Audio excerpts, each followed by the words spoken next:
of games this week. I'm excited to talk about the goods. Yeah, it was a fun week.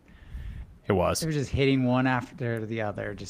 It was a really sweet Sunday. When Oh yeah. Amanda's 20-1 parlay hit, that was sick. Oh yeah. I mean, That's I picked that's all the picks, fantastic. but it's chill.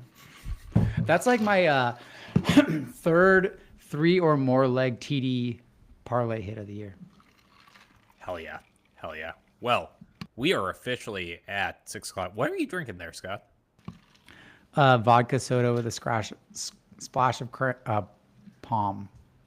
That is such a Scott drink, and I will just leave that as the last thing we do before I click the intro button.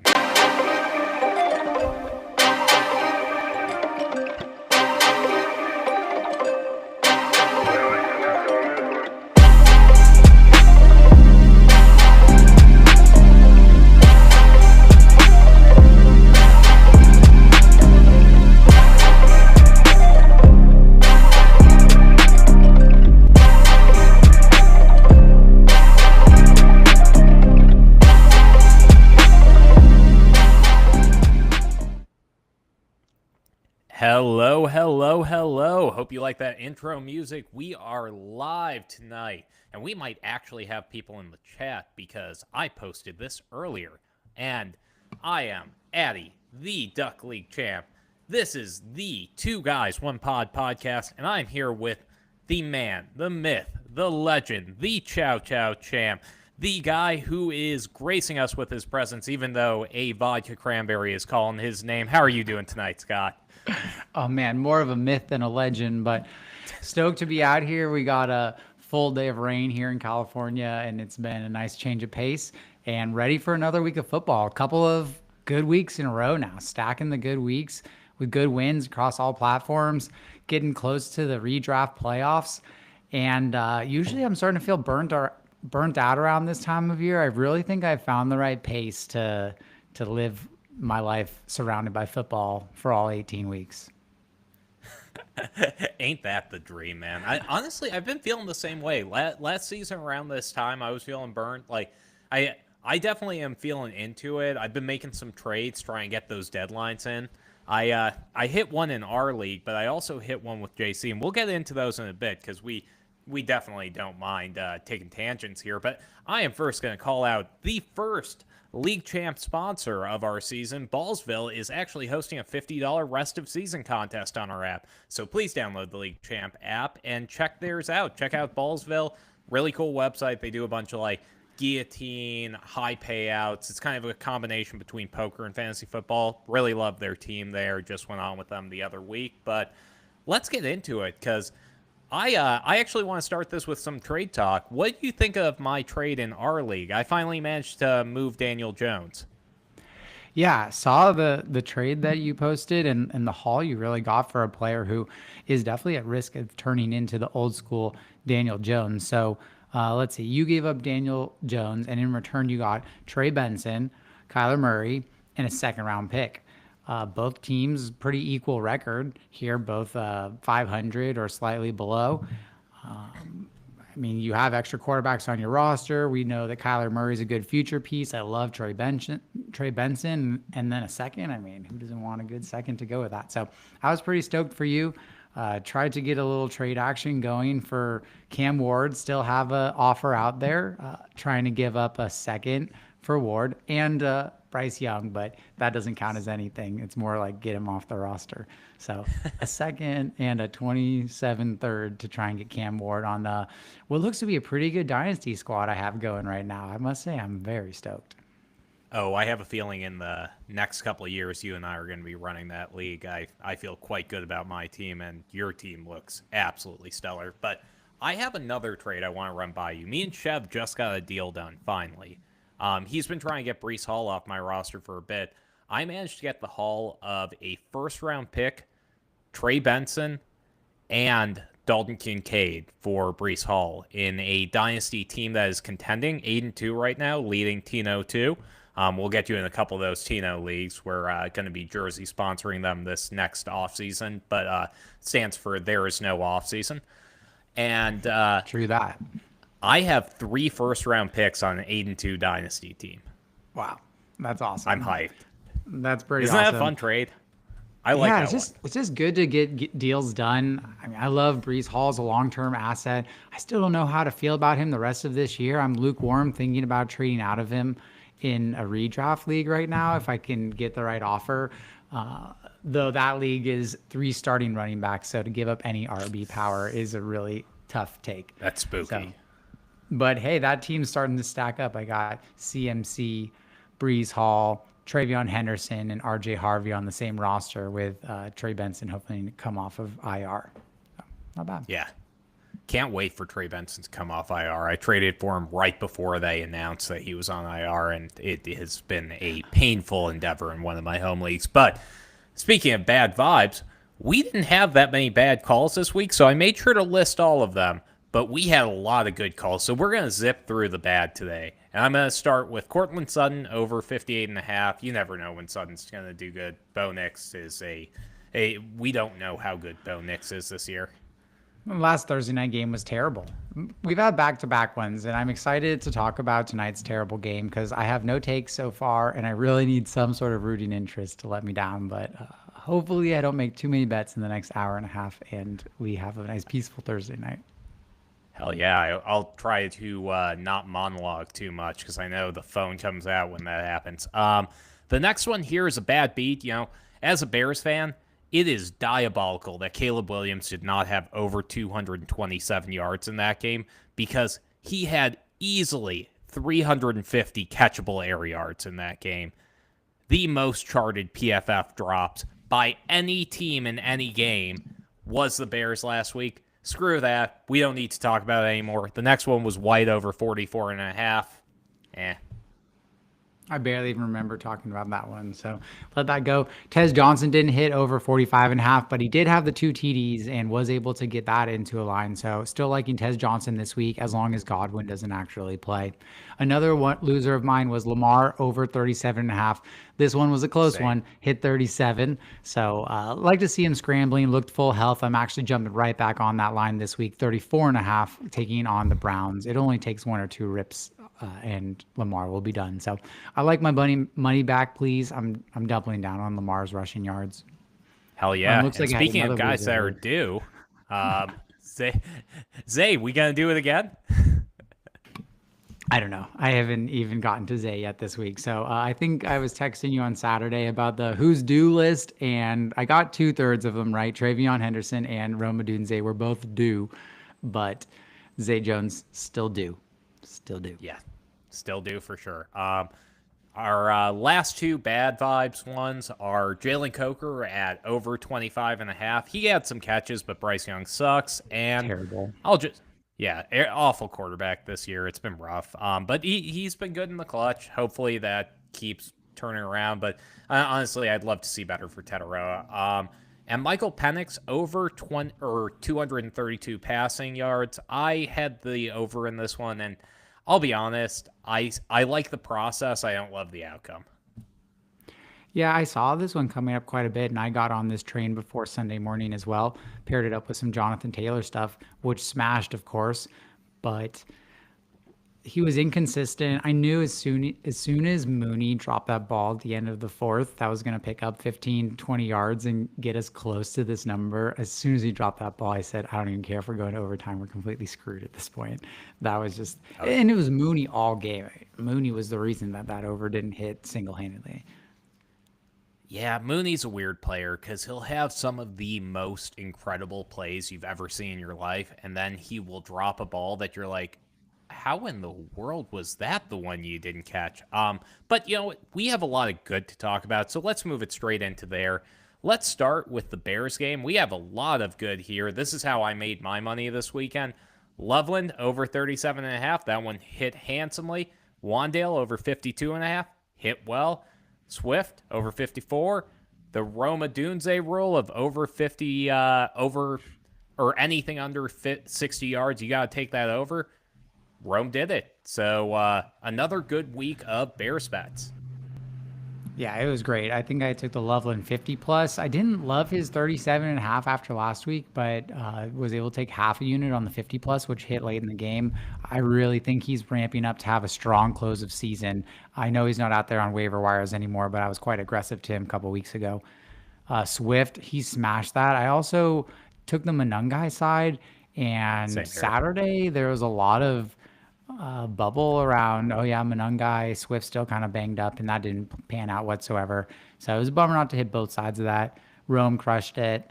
And then you had some QB calls too. Drake May over 1.5 passing touchdowns. That seems to hit almost every single week. It's an option tonight at about 4 to 5 payout. And then Baker, he continues to deal over 1.5. So really hit a lot of good player props early on last week. Hell yeah. And let's move it straight into your bet of the week, Baltimore -4. There you go, Scott. Yeah, that one seemed pretty straightforward. Maybe got a little close to a backdoor cover towards the end of the game, but at the end of the day, Baltimore really controlled that after giving up the first touchdown. So that one was easy. The Rams one here -3.5. I don't know if I got this before the train ran away, and it didn't really matter where the train ran away to. The Rams absolutely pummeled the Niners. It was a get back game, and I think we'll talk about another one of those later today. Darn tootin' we will. Blake Corum, we've been loving those overs on the backup running backs. I'm going to be saying the same thing this week. Corum's looked great. And he looked great Yeah, he's last playing week. 40+% of snaps right now. He's alternating drives with Kyron. That game got out of hand, so it definitely enabled him. I was able to take a live line and he ended up getting 50, 60 plus. But if they remain in this high 20s range, he's getting the touches to get it. So I'm watching. Don't want it to get too high. I'm not taking him in the 40-yard range. He's not going to get that many carries a game. But he is getting every other set right now. Yeah. Definitely getting a snap share out there. I believe it was OTL that posted something about his snap share going up to around 45 to 55 on a weekly basis. And that's really enough for me to believe in Blake because he has a solid prospect profile. And Kyron Williams, despite being a quality player, is not athletically talented, which definitely leaves the door open for Blake Corum and Jarquez Hunter to actually make a name for themselves. And I'm going to let you talk about this one. Houston, I doubted you. I turned off the games because I was having a small panic attack after the Bears game. Every Bears game, I walk down to my basement, start drinking, and slowly say, I don't even want to watch the Bears anymore, and they end up winning the game. So I didn't end up seeing the end of this Houston-Jacksonville one, but I thought you were crazy for that call. Another one worked out for you, Scott.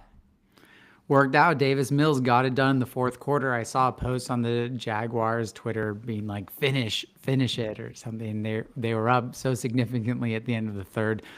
And I was just watching it play out in real time, kind of knew it could happen. And it just feels so liberating to be on the Trevor Lawrence sucks at football side of things. I've been fighting. I've been in his camp for so long now. And to just watch the town burn up in flames just felt so great on Sunday. Love that one. Damn right, man. Well, I felt good about my Pop Douglas bet as well. Loved taking those overreaction lines. Pop Douglas at over 45.5 was an easy fade for me. Definitely made my payouts a little bit higher. And next up, I had Ertz at over 34.5. And Zach Ertz is probably the most consistent receiver left in Washington, sadly. Oh, that team's terrible. Can't even watch those games.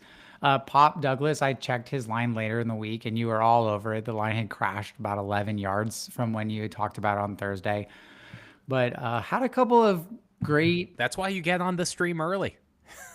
Got to get on it early. These lines are moving multiple yards. By the time you're getting to Friday and Saturday, you're taking stale lines. I mean, it doesn't mean you can't hit. As I said, the Rams one ran away, and if anyone who took it would have won it.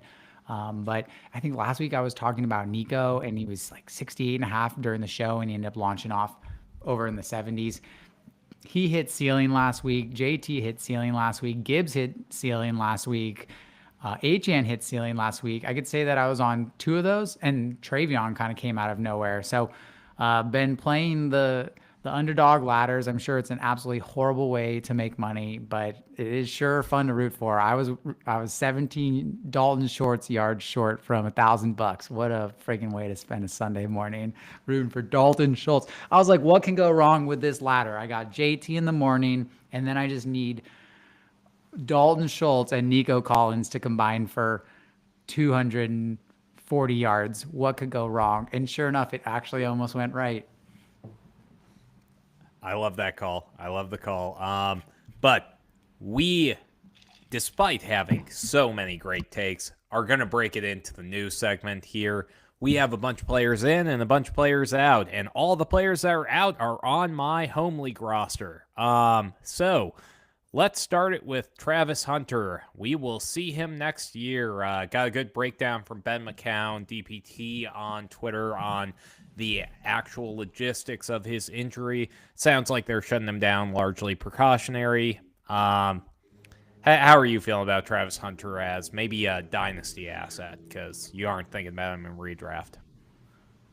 No, it's going to be an interesting offseason, especially in the best ball streets, trying to decide what his worth was. He went in the mid 50s this past year. He showed something in one game. We definitely know he has the athletic talent, but there's a lot of question marks. How much defense is he going to play next year? He's going to have another year under the system, which is going to help a lot. So despite not playing down the stretch, I think you're going to see two people with very opposite sides. If you're an owner, I would hold on Hunter.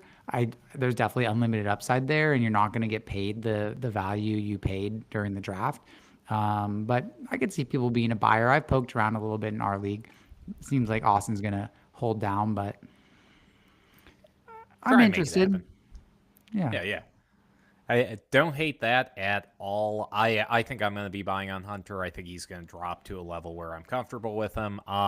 The next guy I'm sure will drop in drafts next year as well, Marvin Harrison Jr. Every time he has me in, he pushes me back out. It's like the opposite of that Godfather or Sopranos meme.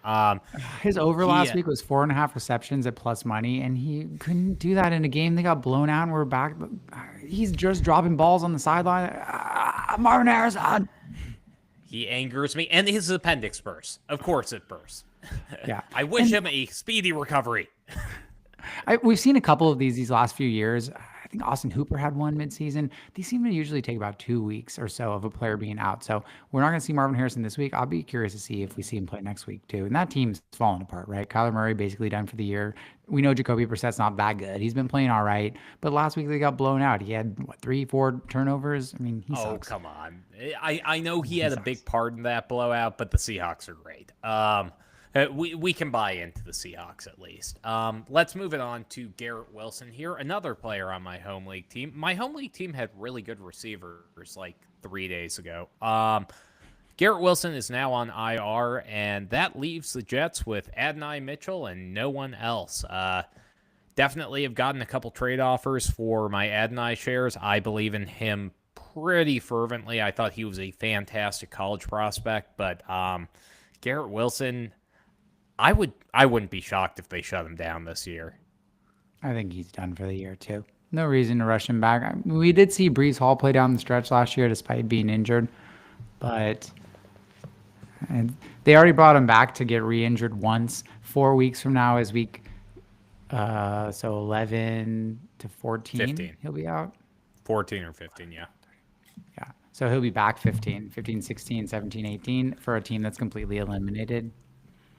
I don't know. Oh, you don't think the Jets are going to make a comeback on a 2-0 streak? Gosh, perfect time for them to get blown out tonight. Yeah, they are going to.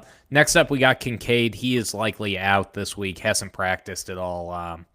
Definitely want to see Kincaid in there. He's definitely the most consistent part of that offense at this point, aside from James Cook. But he's not going to be in there. Next up, you had Jaden Daniels. That one seems obvious as well. Yeah, not on IR, but he didn't travel with the team to Madrid. Is that where we are this week? Yeah, Madrid, I believe, on Sunday. Damn, I didn't even know they were in Madrid. Another London last one game of the year. But I love it on the West Coast. 6:30 start. I usually wake up sometime in the first quarter, lay around on Twitter through the first half, get up, do some choring for the second half, and perfect launch into the day. Yeah, I do love making breakfast over football. But next up, we got Ayuk in here. Drop candidate, you say. At this point, what's the point in dropping him? Oh man, I need some help here. So I got a team. It's bound to make the playoffs at this point. I got 2 IR spots, and I got Ayuk on that IR spot. I've been holding them all season, but it's time to build some depth on my bench, especially because I'm holding too many quarterbacks right now. So I got Dart out this week. I could slip him into the IR, and I could hold, Brian Robinson is my thought. I got McCaffrey. I think it'd be good to have the handcuff at this point. In Ayuk, best case scenario, they haven't opened up his 3-week window still. They have a week 14 bye. Best case scenario, he'll be back for week 15. You're not going to play in week 15. Are you really going to be confident to play in week 16? So, like, he needs to basically come out, exceed your expectations for 2 weeks in a row to then play him in the championship. It seems more like a grenade than actually like something valuable to hold. Yeah, I agree with you. I have a couple contender teams in redraft that I still have him just for gets and shiggles. Like, kind of keep him on there. Off chance I get him in my lineup would be cool, but don't need him. If you have another guy who should be in your IR spot, I'd get him off there. His practice window isn't open. That's the team. The team will lie to you, but their actions won't. This is something I heard from Matt Kelly, actually, the Podfather, a bunch. Like, you can listen to all the beat reporters in the world. You'll get tons of info. Some of it will be right. Some of it will be BS. But the team's actions do not lie. Like, the Jets trading for a receiver tells you a lot about Garrett Wilson's knee. Yeah. Yeah, we see team transactions meaning a lot. So yeah, probably worth dropping, especially for the handcuff option. I do have one more question. So that league I mentioned, I have a lot of quarterbacks, and to the point where Cam Ward was dropped in a super flex league, and seems a little ridiculous with 7 weeks to go to not have the number 1 pick on a roster. So I picked him up as my QB5. I got May, Dart, Darnold, Ward, and Purdy. Plenty of firepower. Would you trade away Darnold for Waddle? Yeah, without a doubt. At that point, yeah, Yep. Dart's going to be back, so 100%. Waddle is a extremely high upside player at a position of low consistency. Yes, take Waddle and waddle away to your winnings. Okay. And then the hardest part about making that trade is who starts in the flex this week? Waddle, Harvey, or Rome Odunze, Devontae Smith? All good options. Who sits? Man, that is a lot of good options. I think Or Devontae Breece Hall. Smith. Or Breeze Hall tonight. I might, you know what? Honestly, sit Breece Hall because at this point, like, the Patriots will blow out this game. They should. And if Breece Hall is a huge part of their game plan, that's awesome. But he sure as hell didn't look like a very good option until a 42-yard touchdown near the end of the game last week. So He needed that for sure, but he was very involved. A lot more. I was worried that after the whole trade fallout and his attitude around it, that there were going to be some issues. But he was on the field 71% of the time last week. He had, oh wow, never mind, my stats are behind. But he was on the field a ton last week, and he had almost all of the RB touches. So I'm not too concerned about his role moving forward. A tough sit for one of my favorite players. I also don't know if I'll get the trade done in time to guarantee that I can sit Hall. Yeah, I hate when people don't see the urgency of a trade. Let's break it into the ends. We're going to talk about games and bets at some point during this show. The players that are in, Brock Purdy and Ricky Pearsall are likely to come back to the San Francisco 49ers. Ain't that fun? So fun. Oh, man. Got a big eliminator squad that's got Purdy and Pearsall on it who haven't been doing anything. Need them to come step up. Haven't seen the green light on Pearsall yet. He was at practice yesterday, limited. I didn't see any reporting on today's, but we did see that Purdy will be in for this week. So excited to see him back on the field. Hell yeah. moving it to BTJ. Him and whatever fingers are left on his hand, I can only assume it's less than 10 with the way he's catching the football, will be back on the field, dropping Trevor Lawrence's subpar thrown footballs. And Torrey Horton will also be playing, which seems just as relevant, weirdly enough. I'm not so sure about that. Torrey Horton's now the wide receiver 4 on Seattle. They got 2 tight end options, 2 running back options. It's going to be impossible to pick a spot to play Torrey Horton hold. So I have him on a 14-teamer, and I still don't even know if I want him on the bottom of my bench. BTJ, though, let's talk about it. Hunter's now out for the season. He's had a week off to recover from his low-grade high ankle sprain, but more importantly, from what was the horrible first half of the season. The team is in shambles. They need a win this week. Is BTJ going to step up? Come on, Parker Washington is not going to take his job. I don't even know at this point. The analytics in me say that Parker Washington's not going to take his job, but my heart says he is. Worth mentioning here, too, we had some people on their phones that shot me a text on this one that wanted to let you know that they love that you were talking shit on Trevor Lawrence. So just putting it out there, Kay. Scott also hates Trevor Lawrence. Totally understand why. We're going to break it into an ad here real fast, and then we are getting into the games because Thursday night is less than an hour away.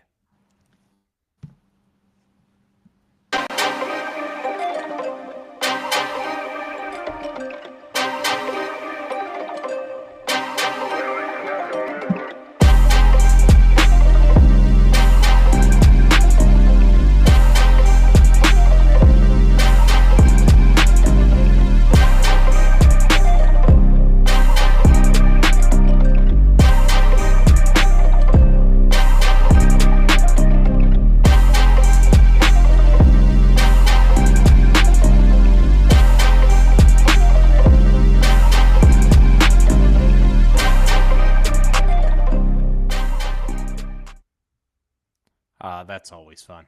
I love a good ad break so that I can chill for a sec. Let's move it into Thursday night football. We have the New York City Jets at the New England Patriots minus 13 towards the Patriots 43 over under. Who do we like? God, who do we like? I'm still trying to figure that out. Who do we like? We Justin like the Fields Patriots, plus right? 130. No, Justin we Fields love over Justin. 130. Other than getting benched, come on, he's got to hit this. We are so low here that we're talking about 130. I've been like watching it flicker 132, 130. That's one leg. What else? Who do we like on the Patriots tonight? See, I love the Travion Henderson anytime. Did you see him last week? Look to the sideline, get approval to score that touchdown. Absolutely made my day. My heart stopped. I was like, whoa. We need these points. Can you please finish? And then when I saw the recognition that it was good to go, I was like, hell yeah. Like I saw it happening in real time. I was like, oh crap. He's going to fall down on the 1, isn't he? But they let him go. Made sense. Go up 2 scores with not that much time left. So that was good. Good to see. Yeah, it looks like it's about 4 to 5 payout on Henderson touchdown tonight. So it is expected. 69.5 rushing yards, 16.5 receiving yards. I kind of like his receiving line. We were really hyped about it last week, and he got a 0. But he's going to get the opportunities again. Zigzag. It's down 6 yards from where it was last week, and there's nothing different about this week's situation than last week's situation. So I think that's where I want to play Trevor tonight's receiving yards. Terrell Jennings is likely not to play this week, so at least Dearness Johnson. Where's the Dearness Johnson line? Let me go figure that out. Yeah, honestly, that's the line you should be taking. This is supposed to be a blowout. Someone's supposed to rush for a ton of yards, right? Yeah, and of course it's going to be Dearness the first week. I need Travion to do something for me. Newsflash: Terrell Jennings is playing tonight, and his rushing over-under is 18. That seems like we should do a dirty under-the-table smack of his over-rushing yards. I would take the over on Terrell Jennings at 18. That is he's a 5-minute really back. He's a 5-minute. Okay, wait. Let's do like a really his perfect 18.5 for him, and then 130 for Brees Hall or for for Justin Fields passing. Like, we need one more really dirty line. I think the Brees Hall receiving line's the one you want here. Okay, done. Done. It's fun. All right. Hey, you know what? I'm going to take that same parlay on my phone. But we are going to... Do we have anything else on New England that's I got the third line. The perfect third line. A. Mitchell over 15.5. Oh, I absolutely love that. Hype up my boy. Let's go, Addi. Wah, wah, wah, bring on the horns. All right. See, this is where we're at for tonight's game. Really the bottom of the barrel. Save your money. Like, but someone on the Patriots, like... Yeah, I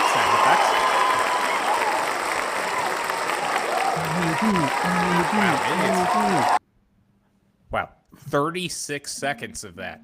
Thank you, Riverside. That is a long sound effect.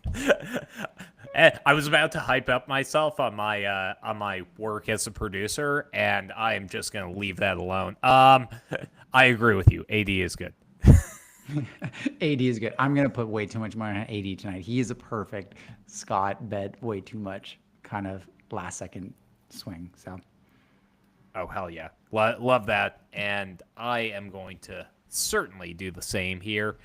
Next up, we have the Tampa Bay Buccaneers at the Buffalo Bills. Buffalo is minus 5.5, over under of 47.5.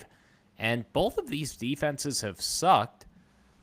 I kind of love Tampa in this game. Who are you liking? Both of them played so poorly recently. The Bills were terrible this last week. You know they're going to bounce back. I really haven't been in on the Tampa side much this year. They did not look good this past week coming off of the bye. Was it a home game against New England? Or were they playing in New England? Yeah, it was a home game, right? Yeah, it was a home game. And they ended up being 2.5-point favorites. And I was like, this is an awesome letdown spot for New England. And Tampa Bay let me down. So, I mean, I don't love 5.5. I do think it's a lot for two playoff competitive teams. I don't like a particular side, I guess I would say. What I do like is, as I mentioned earlier, I think I'm going back to Tez Johnson's line. I expect it to be in the mid-40s again. He's getting 4 or 5 catches a game. He's not in Buka, but he's out there, and he's better than Shepard. So, and Otten's getting way too many touches. I do like Tez Johnson again this week, as long as Godwin's not playing. If he's playing, I just don't know enough of what's going on. I'm going to stay away. Same thing with Buffalo. Like, what's going on with their receivers? Who do you take? Who do you like in this situation? Josh Palmer. Josh Palmer. All right, can we talk about some players that we like so far these first 2 games? We haven't hit our sweet spot yet. See, I'm surprised I haven't gotten the Scott skip here yet. But I skipped my own this week. That's wild. Let's move it in. We have Chicago at Minnesota. Minnesota is minus 4.5. And the over-under is 48.5. And you shut your dirty mouth on this first line you're recommending. Wait, did you say 4.5? It's 2.5, right? Or 2.5. Like 2.5. Yeah. I can't remember. No, I'm sorry. I'm going to have to keep my dirty whore mouth wide open this week. Chicago is due for a letdown. And I just think that everyone is way too against J.J. McCarthy. As a anti-Trevor Lawrence truther as of this week, you could almost say that McCarthy is playing better football than Trevor Lawrence, despite it being his 3rd year in the league. I think we're just way too hard on this guy. Yeah, his accuracy last week was pretty poor, but he still threw for his most passing yards of his career. And Justin Jefferson, I think, is due for a blow-up game. He had some opportunities last week where he came up a bit short, or he didn't do his Justin Jefferson-ly duties. So we got our rule about Justin Jefferson under 75. He's at 73.5 right now. He's at 71.5 yesterday. Already smacked that. Put him on some ladders this week. Justin Jefferson over 100 this week. Justin Jefferson getting in the end zone this week. Justin Jefferson making Bears fans like Addison not too happy. So we're in the dome. We really haven't seen much from the Chicago defense. And I think Jefferson and Addison could both have good bounce back games last week after being heavily targeted last week with not a lot of results for it. Okay, one, you have seen plenty from the Chicago defense. We lead the league in turnovers.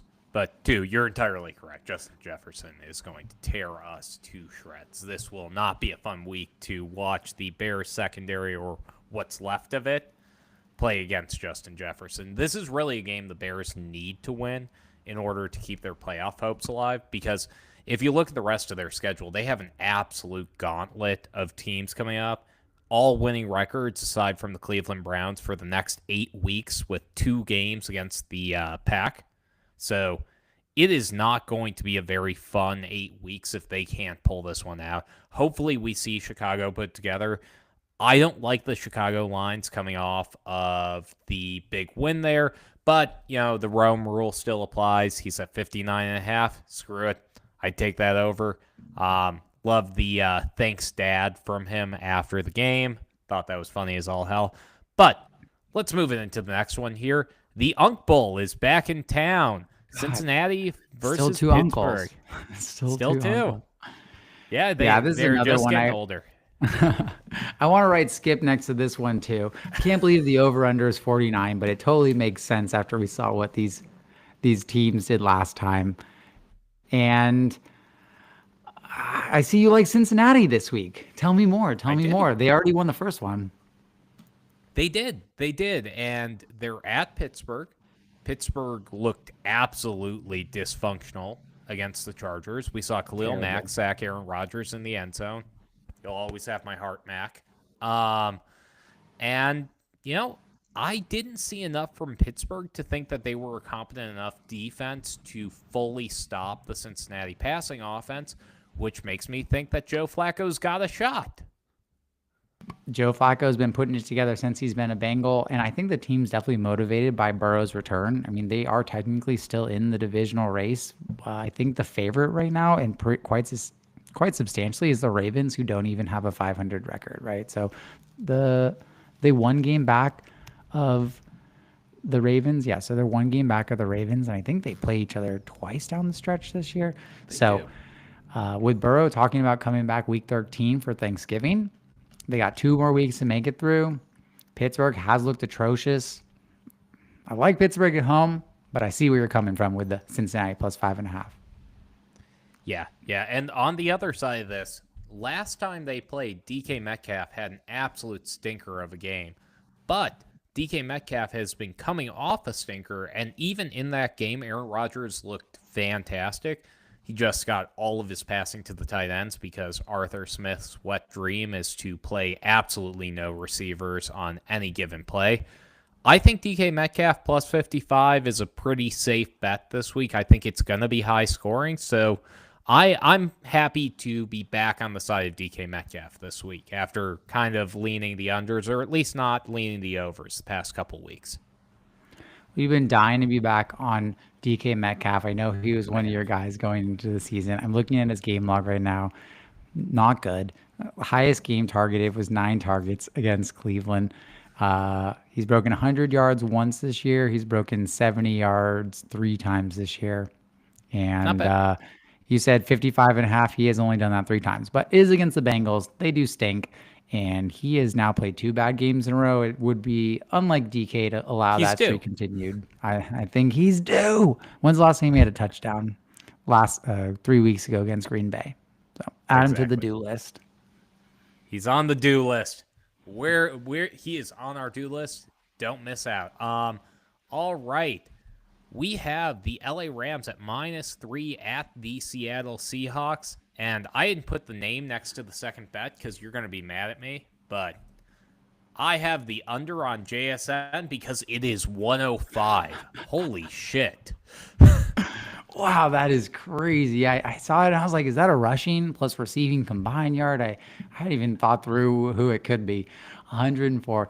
I actually took the under on this game. It was 49. I do think that the best units on the field are the defenses. For Seattle, it's definitely the defense. For the Rams, I mean, Stafford has been incredible, and I'm sure he'll continue to try and shred. But their defense is quite good as well. So 49 seems like a lot of points to me in a divisional matchup. We've seen some of these divisional matchups, like especially in this division, come down to lower scoring games. I expect it to be competitive throughout, but I think there's one team here who's a Super Bowl contender, and there's another team here who wants to make a good run in the playoffs. And at the end of the day, I think that the Rams are the better team right now. I mean, they've been really consistent this year on both sides of the ball, and little worried about Darnold right now, just a little bit. Yeah. I mean, Darnold didn't look great last week, but he didn't have to. And he No, played fine. Um, barely threw the and ball. yeah, Matt Stafford, excellent player. He has had over 3 touchdowns in 5 of 6 starts over the last 6 weeks, and he is looking like an MVP potential candidate. So I do feel like that team is fantastic. Puka Nacua is clearly one of the top 3, if not the best receiver in the NFL right now. Devontae Adams is arguably the best number 2 in the NFL, if not without a doubt the best number 2. And I love Blake Corum's anytime because another player that's due is Blake Corum, who's had so many touches and not very many touchdowns. Yeah, I mean, he's definitely getting the ball down there by the goal line. He hasn't been able to convert yet. 4-1 this week for him to score a touchdown. Easy take for Blake Corum. Yeah, it was good to see him get a run down by the 1. You talked about Kyron Williams earlier. He seems to me like a perfect dead zone running back for next year. Somebody who's like purely based on volume and who can be overtaken by another member of the team. We're not seeing him be overtaken by Corum right now, but we're definitely seeing that 50 time split. So I love that 4-1. I also Terrence Ferguson. There's been a lot of weird whispers about Terrence Ferguson this week, and I know there've been some throughout the season. He had that big 40-yard catch last week. Looks like he's plus 625 for a TD. Kind of like that line. I mean, you have Torrey Horton here at plus 350. He has scored a lot of touchdowns this year, but he's now the number 4 on that team. I like Shaheed's line better. Where is But Shaheed? he is low down the board. It depends what app you're on. I couldn't find Shaheed's bets on anything other than Fanatics. But that being said, we have something coming up, and I'm going to try out an editing thing. We'll see how long this effect is.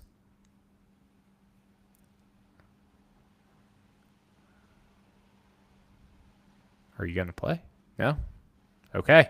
I guess the drum roll does not work, so I'm going to make my one on my own. We have Scott's Skip of the Week. You put your own game as a skip. Tell us why you want to skip the game you added to our show sheet. Well, I don't want to talk too much about this game because it's 2 teams I don't care about at all, which is the Carolina Panthers and the Atlanta Falcons. However, when you got a good line, you got to take the good line. And I really love Atlanta this week, minus 3.5. They got blown out 40-0 by Carolina in the previous game. Statistically, it didn't look like it deserved to be that level of blowout. Atlanta has been fumbling the bag these last 3 or 4 weeks, but at the end of the day, they're not that bad of a team. I'm just so done watching Bryce Young. I try to stay on Bryce Young's bandwagon, but they are hiding the guy out there on the field. They are determined to run Rico Dowdle as many times as they possibly can. And I think that Atlanta wins. I'm looking maybe at the Bijan rushing lines. I haven't made a call on that officially this week or not, but I do think Atlanta takes care of business this week against Carolina. So, yeah. Skip. I agree with it entirely, and I agree we should skip. I might take some unders in this one, but then honestly, I think Rico Dowdle has a great game too. I think it's just going to be a 20-24 stinker, and it's not going to be fun for you to watch. So don't. I kind of like the Atlanta Alts too. I really think that they could blow out the Panthers here. The Panthers aren't a very good team. And what did they win? The Panthers won like 40-0 last time, right? 40-0. Like that's Atlanta crazy. Has circled this game on the calendar. We saw one of these. We saw this with the Rams and the Niners last week, right? The Rams lost a game that they should have won. They circled it on the calendar against their divisional opponent and then took care of business. And I expect the same from Atlanta this week. And now we are talking about Scott's favorite quarterback, the guy that gets him all up in a tizzy. Davis Mills and the Houston Texans are at the Tennessee Titans. +6 for Tennessee. And I want to know why the hell you put this on my show sheet. God, this one should be a skip as well. And I don't know if I can do it. I've been somehow pulled in by Tennessee this week, and now Stroud's officially been ruled out. Davis Mills got super lucky to get it done last week against a terrible Jacksonville team. They're taking on a terrible Tennessee team coming out of the bye. But something in me thinks that Cam Ward's going to turn it around these last 7 weeks of the season, show why he's the number one draft pick. And I think it starts in this game. I think it's competitive. I don't know if Tennessee gets the win or not, but we didn't see a ton out of Davis Mills until the fourth quarter of the last game. We know Houston's defense is good. If Tennessee's defense can keep this scrappy, if they can score a touchdown on special teams, I think Tennessee covers the +6.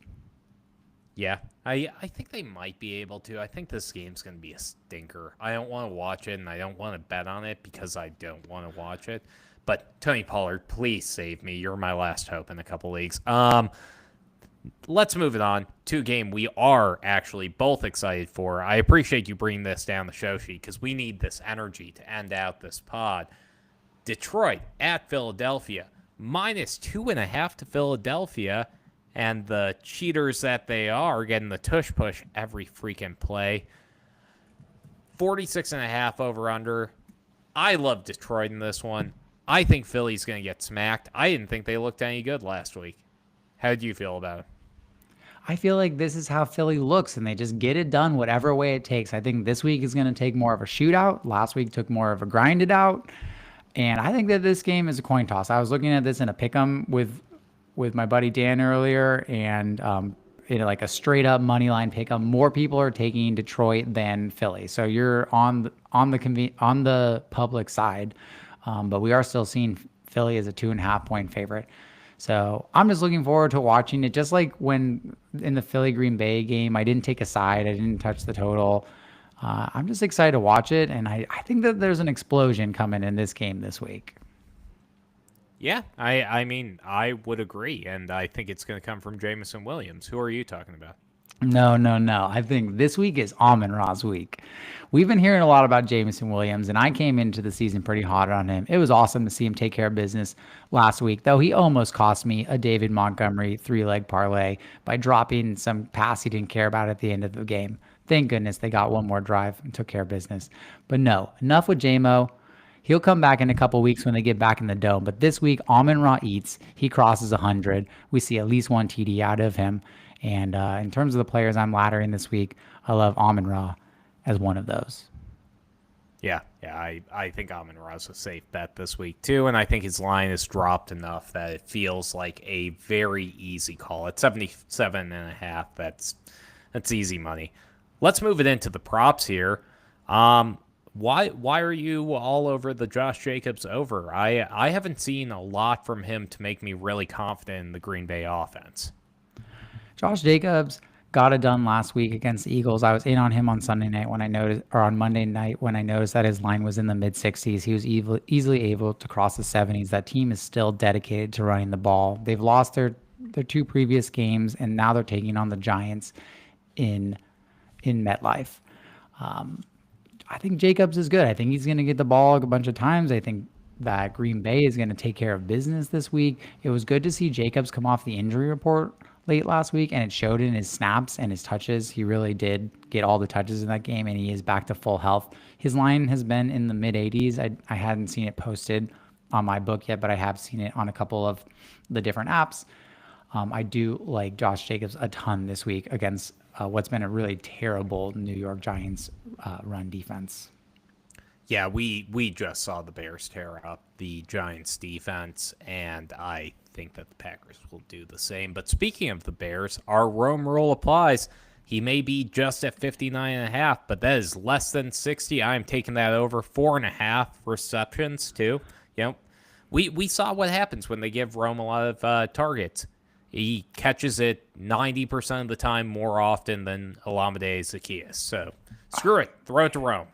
The passer rating to Olamide Zaccheaus has been in the 50s this year. And I saw, I can't remember the source, and I apologize for that, but Luther Burden is showing like a really high passer rating, or Caleb's passer rating to him is really high. Loveland, same thing. And then you get down to Zaccheaus on the other side. So Luther Burden, definitely somebody I'm picking up in fantasy leagues, stashing on the end of the bench as kind of a Rome handcuff or a DJ Moore handcuff. We saw that when DJ Moore went out, that Burden got a lot more play. So I told my wife last week sitting down Sunday that it was going to be a Rome jersey week, but unfortunately I had to return my Rome jersey for a different size. But I told her, for the record, this is a Rome week. So it was last week, 80 plus and a TD. I think people were really in on him early. He had a kind of a slow few games in a row. People have come off of him, but the fact that this line's still under 60, let's ride. Hell yeah. And you got the last one in here. CD Lamb. You liking those CD props? See them props, as they What say. do they say? Like, never wrong, just early. That's how I feel on CeeDee Lamb. Ever since he come back from this injury, he's had all these matchups. I'm like, CeeDee Lamb's going to get it done. CeeDee Lamb's going to get it done. Well, enough is enough. Coming out of the bye, fully healthy. CeeDee Lamb explodes. Shows us who he is, what this team's about. They can't afford to lose this game to the Raiders. Dak has had a couple of rough games in a row, and I love it. CD, his receiving line's in the 80s. He's kind of been around his last few games, but we're just waiting for an elite player to be elite, and I don't think we've seen enough of that from CD. So next week, I'll either be overjoyed because I won a crap ton of money on Justin Jefferson, Josh Jacobs, CeeDee Lamb, and Amon-Ra, or I'll be a little bit bummed that I lost my money on the best 4 of the best 20 players on offense in football. So should be all right. At least I'm putting my money where in the good names. Damn right. Damn right. Take those names that are going to be fun to watch. And that ends our show today. Thank you for being here with us. I am Addi, the Duck League champ. You can find me on all the socials there. Please download the League Champ app. Like, subscribe, do all that YouTube stuff. And where can they find you, Scott? I'm Chonks, your Chow Chow champ. You can find me on X as S Maltese. Find me in the underdog streets as Chonks. And you'll find me here every Thursday chopping up with Addi and coming up with our best lines of the week. I mean, we've been crushing it recently. So yeah, we've been making people money. Yeah, whoever is on this stream might actually make money. My mom's probably going to make some money this week. Don't play our primetime picks; those have been bad. But those are usually last second and really just for high upside only, and they've been pretty low scoring games. So they're for our fans. Well, as my co-host always says, Chev, see these nuts always, hide these nuts never. We'll catch you next week. Peace.